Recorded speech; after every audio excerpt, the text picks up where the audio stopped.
You are listening to the APSE podcast, the Association of People Supporting Employment First, with your host, Chris Davies. Hello, everybody, and welcome back to the Minnesota APSE video podcast Zoom room. Great to have you back today for our third podcast in our series, and we are delighted to have the Public Policy Director with the ARC of Minnesota here today with us, Alicia Munson. Say hello, Alicia. Hey, Chris. Hey, everybody. Thanks so much for having me. I'm excited to join you today. Awesome. Thank you. So everybody, that has been following our podcast probably remembers that I always like to start out before we get into our conversation here with Alicia, just talking a little bit more about Minnesota APSE. And we started these podcasts last February, and this is our third in a series, and it's something we're really enjoying. And you might remember from our last podcast that with the pandemic, we're doing these via Zoom right now. So this is the official Zoom room for the Minnesota APSE podcast. And I always like to remind everybody a little bit about, what Minnesota APSE stands for by reading our purpose statement.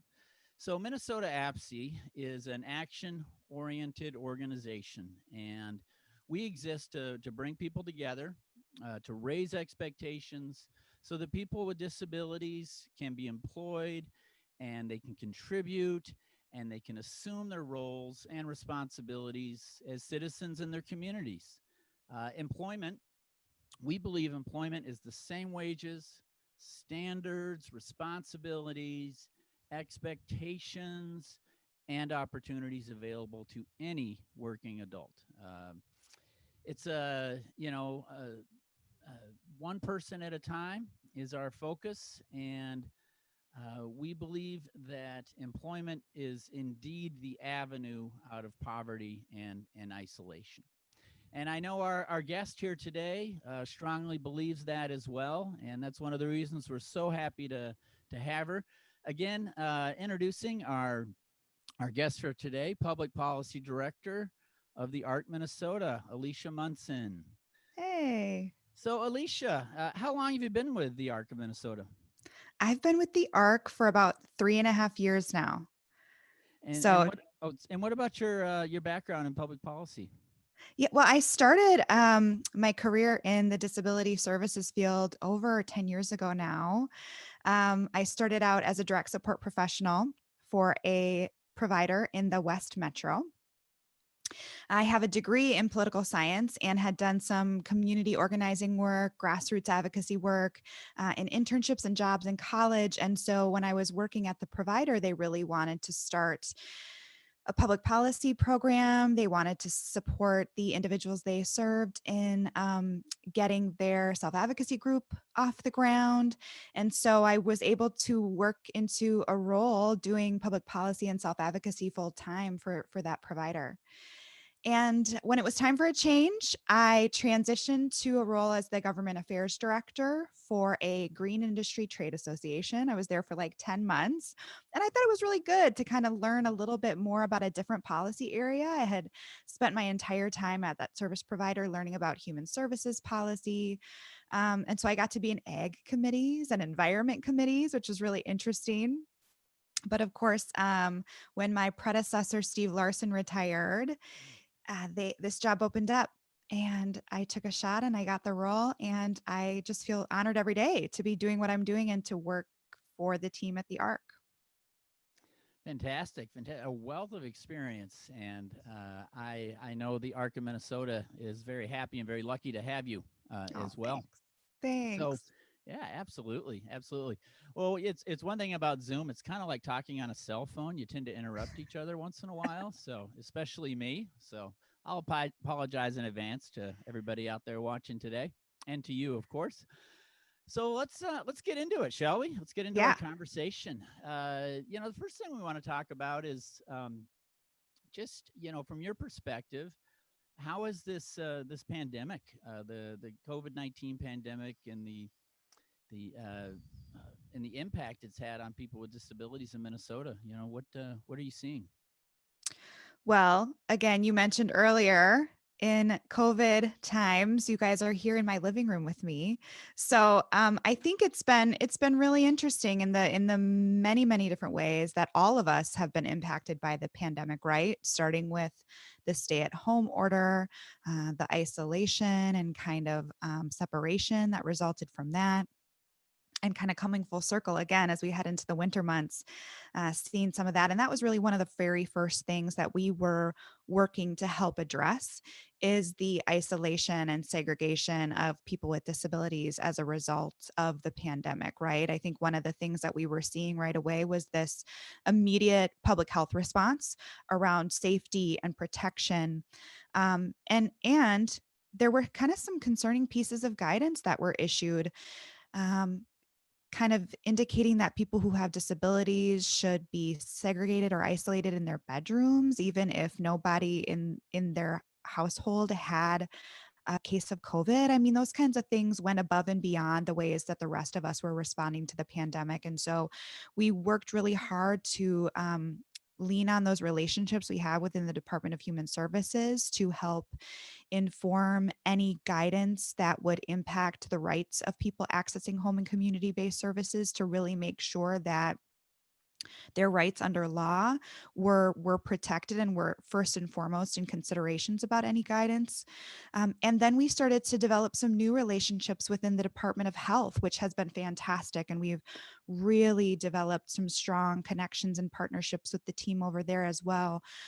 So while a lot of these things started as challenges and concerns, we've really seen them grow into opportunities, again, to do some relationship building, to help make sure that what's important to and for Minnesotans who have disabilities is really reflected in the pandemic response on a broad scale. And that includes individuals access or their right to access employment supports, right?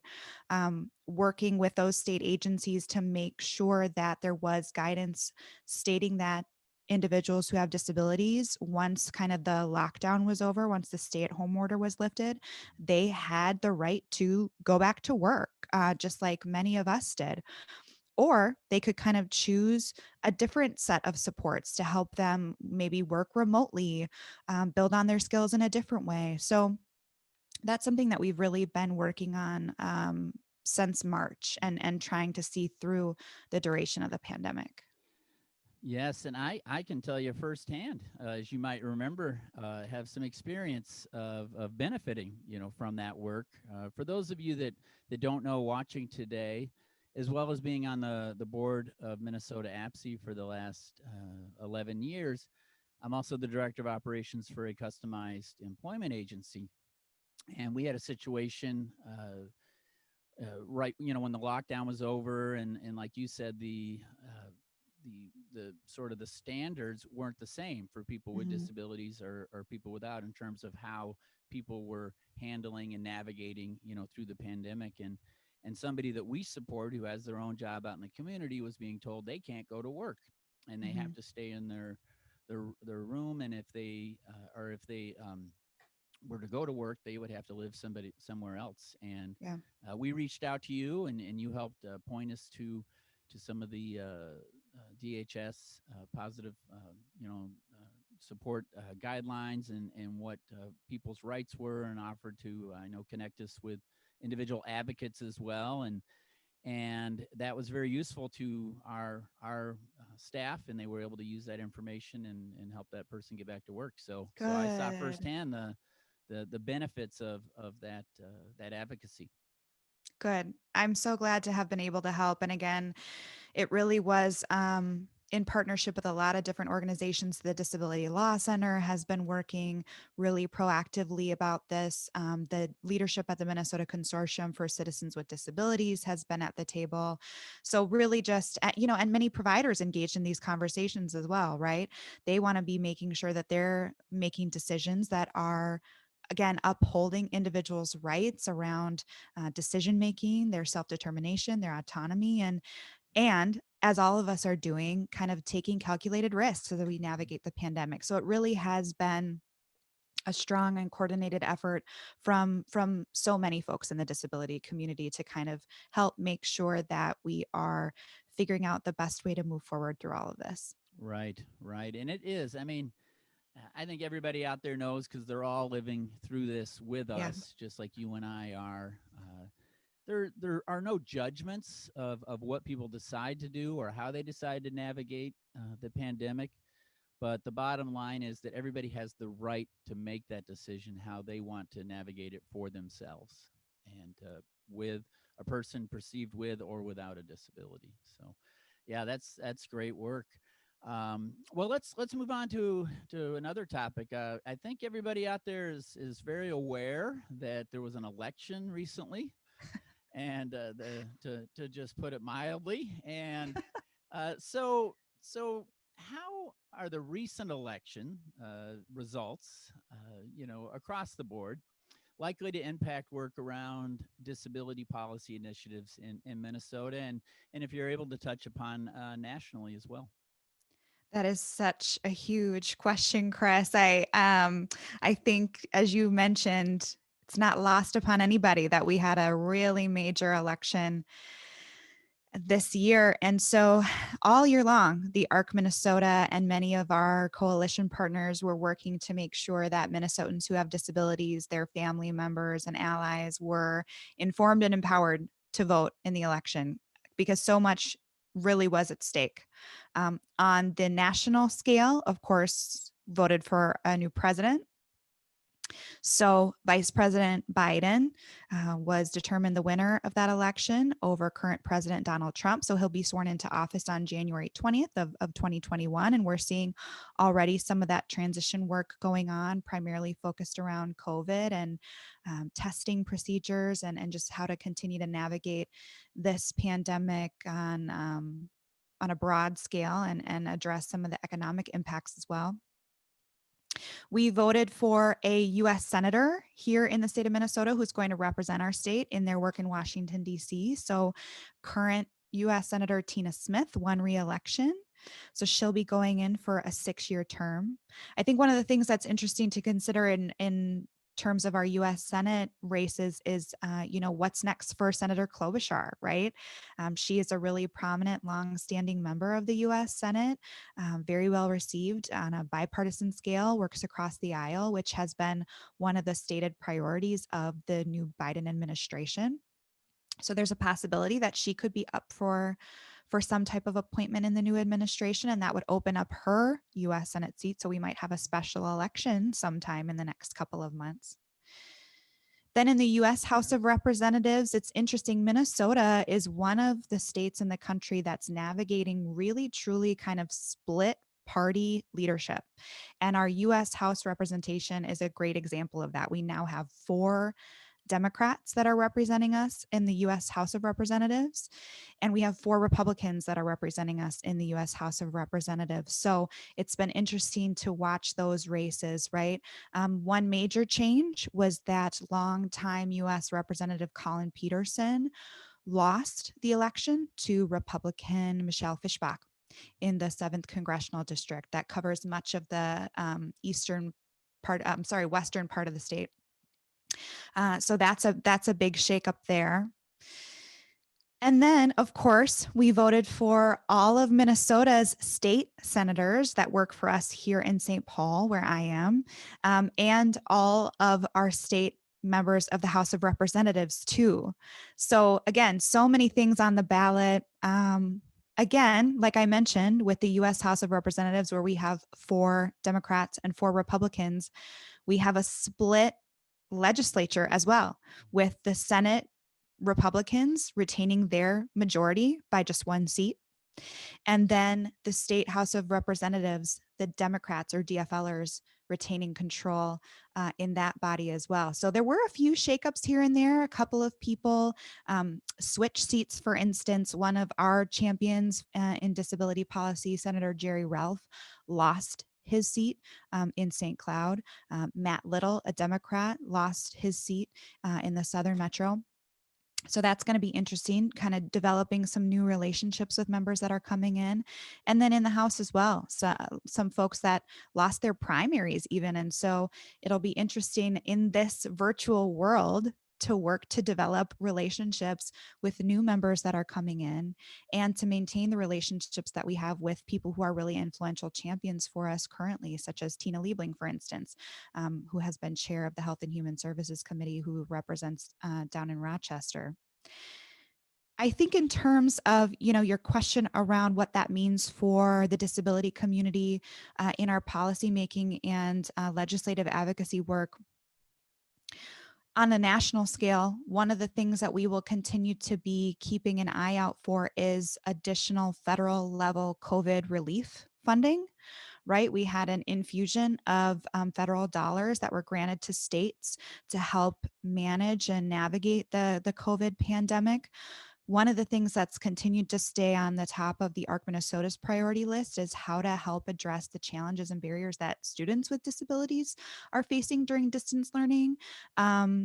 And maybe of specific interest to the podcast listeners today is around how we can make sure that young adults accessing transition services are continuing to be able to do so. Those transition supports are really critical for some folks in securing competitive integrated employment after they graduate from high school, right? Getting the kind of job coaching, the mentoring, connected to jobs and careers in their communities. So we want to make sure that if a young adult kind of ages out of transition services, that they might be have a buffer during this time so that they continue to get some supports. We really are going to be asking our members of Minnesota's congressional delegation to work at the federal level to secure additional COVID relief funding and help direct some of those funds to the educational needs that students with disabilities in Minnesota have.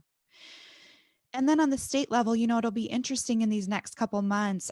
In early December, we'll see an updated fiscal forecast for the state, kind of showing our financial health.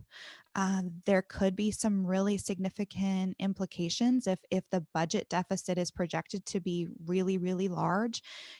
Health and Human Services is kind of always one of those things that legislators look to for possible savings. We'll see an updated projection in February. And I think, like I mentioned earlier, from the ARC Minnesota's perspective, we have to be creative, we have to be innovative, we have to be flexible and nimble in how we're addressing the pandemic. So even if there are really significant cuts that are projected, we're going to be thinking about, okay, how can we continue to move the needle to help promote competitive integrated employment, help make sure that Minnesotans have access to the kind of job supports that help them be successful and individualized and customized jobs? How can we make sure that even as we are thinking about restructuring some of our services and supports because of any cuts that are going to be proposed, that individuals' rights and their self-determination are still really at the forefront? So a long answer to your big question. It'll be interesting to see what happens the next couple months. It is a really big question, and you really laid that out, I think, great for me and for our viewers here today. It truly is going to be a bipartisan effort, isn't it? Yeah.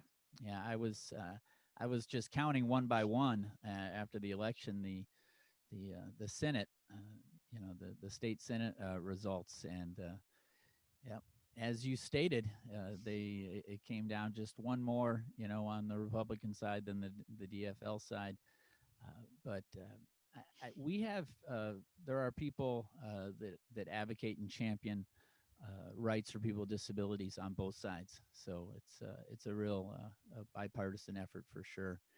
Yeah, So, absolutely. Absolutely. I was just going to kind of chime in. And like I said Please. earlier, Senator Jerry Ralph was a Republican in the Senate who we worked with really closely on some of our priorities. Another Republican leader in this space, of course, as you know, Senator Jim Abler. Again, both Republicans. On the House side, you have Democrats, like I mentioned earlier, Tina Liebling, Democrat, Jen Schultz, Democrat. And in both bodies, we have those champions that really see the importance of making sure that Minnesotans who have disabilities are included in our communities, that their rights are upheld. We're so fortunate in this space to truly work in a nonpartisan way, where these issues impact all of us, regardless of what party you see yourself aligning with, no matter whether you are Republican or Democrat. Disability issues impact all of us. So it's something that we really do have the fortune to work across the aisle on. Absolutely. And people with disabilities are not Democrat, Republican, independent. They are simply people, and people with disabilities are all of the above when it comes to in terms of what their affiliation is or how they vote and view the world, just like the general population. So it's a person, it's a people effort, not a political effort or a partisan effort. Totally. Yep. Well, just another big question, but more looking ahead, but also more specifically with Minnesota, with the upcoming legislative session, which will be obviously unique during our pandemic time that we have. Just like everything we do is a little unique right now, and probably will be in some ways for going forward. The world has changed. There's no doubt. But let's talk about the upcoming legislative session in Minnesota. What can we expect? Yeah, that's a great question. Well, we have already been working for months to figure out what our legislative agenda is going to be and working with some of our really trusted coalition partners in that process. One that I mentioned earlier, of course, the Minnesota Disability Law Center, the team at Legal Aid, we always work really closely with. But we've also been working, with some provider agencies, LifeWorks being one, which is a really prominent employment services provider, the team at Kaposia, John Alexander, your boss, who's one of our board members. We're really fortunate to have him on board. So working, I know who you're talking about. Yep. You may have heard of him. You guys who are listening and watching may have heard Are of you him. watching, boss? Alex, you out there? So we have just been working really closely, and of course, with people who have disabilities, who are leaders in the self-advocacy space, to tell us what they want to see us working on, right? And parents and family members to tell us what our priorities should be. Our priorities are really driven by our stakeholders in the community statewide, and in partnership, like I said, with coalition. So one of the things that we are looking at right now is a technology first policy for the state. We have seen so many people who have disabilities be really, really successful in their employment, building a career path when they have access to the right assistive technology. And we think that technology, remote supports, assistive tech should be one of the first things that people consider as they're figuring out which different services and supports are going to be right for them. So we want to have a technology first statement that protects individuals' access and informed decision making around remote services and AT. So that's one of the things that I think you can expect to see. One of the other things that we're working on right now is strengthening a set of policy statements that were passed during the first special legislative session. So I'm sure you guys know, but when the session ended, there were quite a few different things that were left undone just because of the nature of the pandemic and the way that the legislature had to shift to remote hearings and virtual meetings, just like we are today. So there were still some really big picture things that needed to get done. And so every single month, actually, the legislature has been coming back into session, and we just wrapped up the 6th special legislative session of the summer fall. But soon after the regular session ended, the legislature came back and they took up a huge, almost 400-page human services reform policy bill. One of the things in that policy bill was an employment first policy statement. You, Chris, have been engaged with the employment first work for many, many years. You know that Minnesota has had an employment first policy, but it's never been codified, or it's never been in statute, which is just a fancy way of saying it's never truly been in our laws.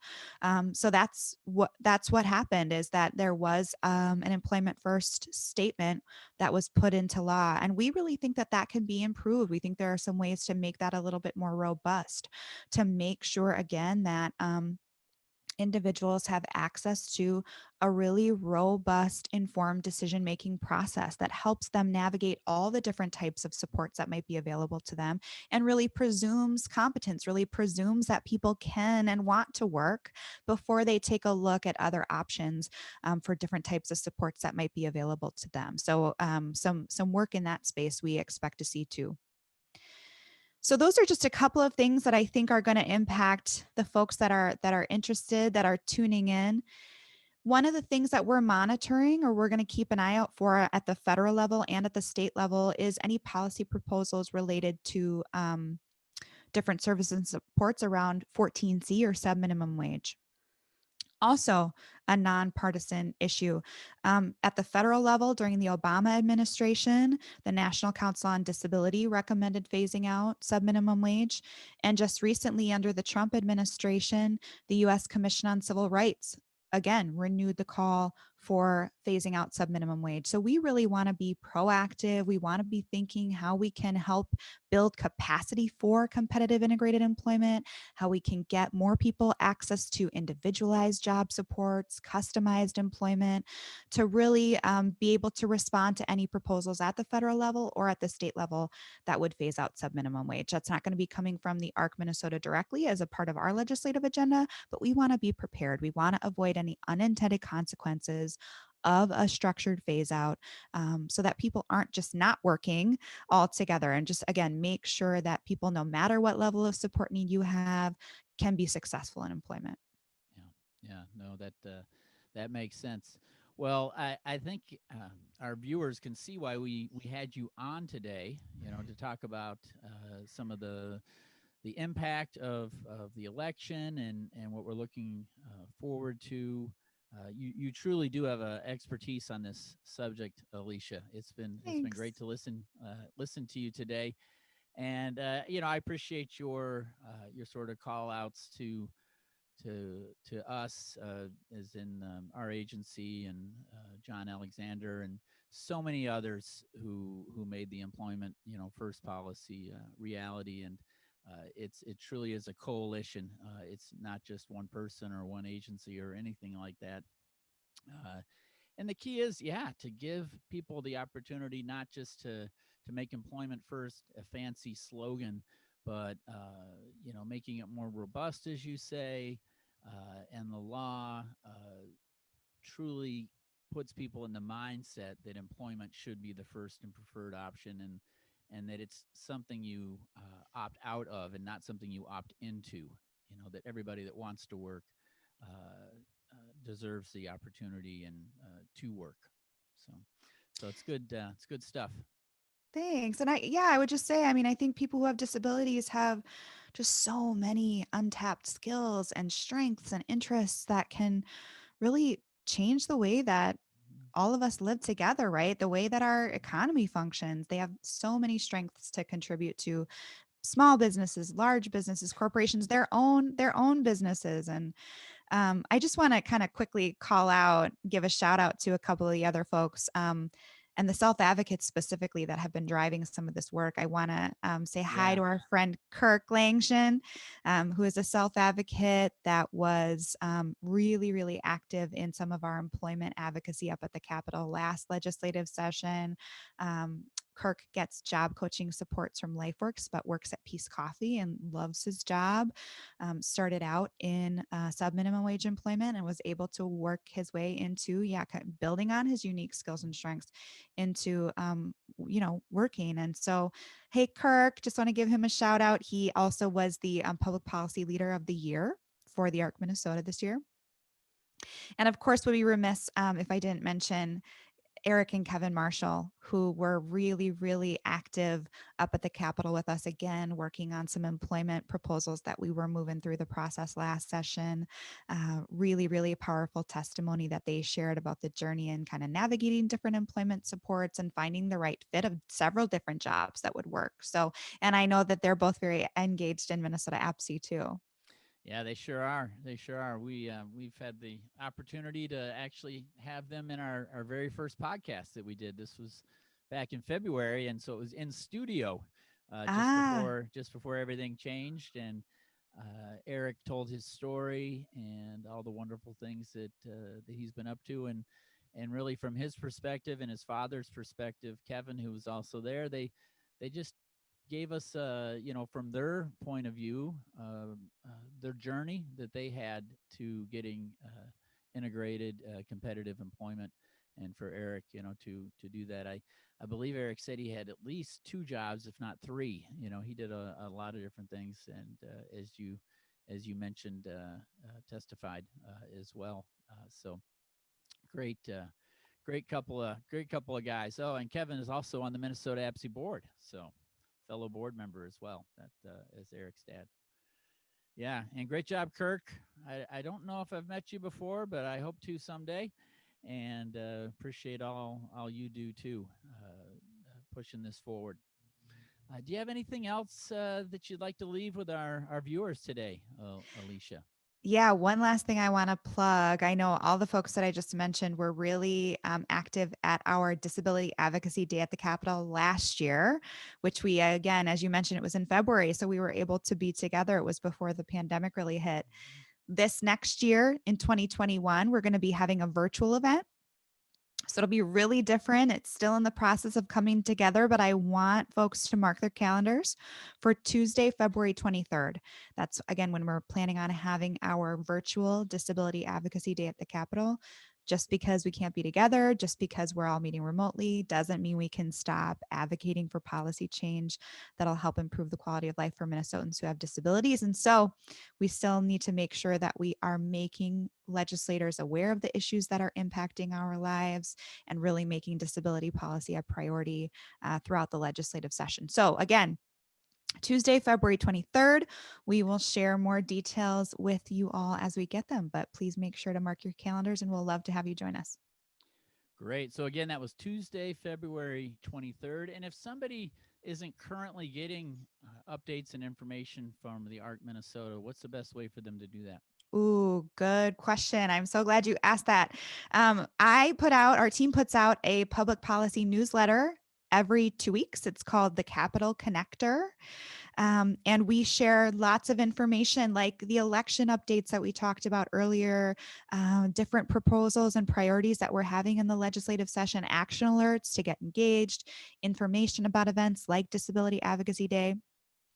So I would encourage you to visit the ARC Minnesota's website. It's just arcminnesota.org, and click on the public policy tab at the top of the page. You can kind of scroll down and just if you click on the first public policy page link, then at the very bottom of that page, there should be an option for you to sign up for the Capitol Connector for that public policy newsletter. I would also just encourage folks to check out the ARC Minnesota's Facebook page. If you're connected to social media, we are really active on Facebook, sharing lots of information and updates. We've been sharing updates about COVID. We've been sharing, always sharing updates about what's going on in the legislature. So check that out too. Fantastic. Thank you. Yes, it's important, a great way to stay connected as well. And for anybody out there that wants to learn more about APSI and Minnesota APSI's website is mnapse.org. And we're a state chapter, just like it sounds, a part of a national organization. APSI National is apse.org. So you can learn more about national as well. And I think we're up to about 41 states right now have active APSI state chapters. So, well, thank you again so much for joining us. This was hugely informative. I know I learned a lot more, than just watching the cable news network, that's for sure. It's good to get the real deal from an expert. So thank you so much again. Yeah. And, I want to also thank some of the folks behind the scenes that make this happen for us. Our production team, Alicia Reichel, or excuse me, you're Alicia, Andrea Reichel, and Dana Eisfeld really do a lot of work behind the scenes to make these podcasts come to life. And we also have somebody who does our post-production work for us. His name is Daryl Bulacek with Wild Horse Recording. So thank you to all those guys for all they do. And, I think that's our time here today. And again, so enjoyable. So on behalf of Alicia, myself, Minnesota APSI, we're going to sign off. And I want to remind you all again, if you believe it, you can achieve it. Thanks, everybody, and have a great winter.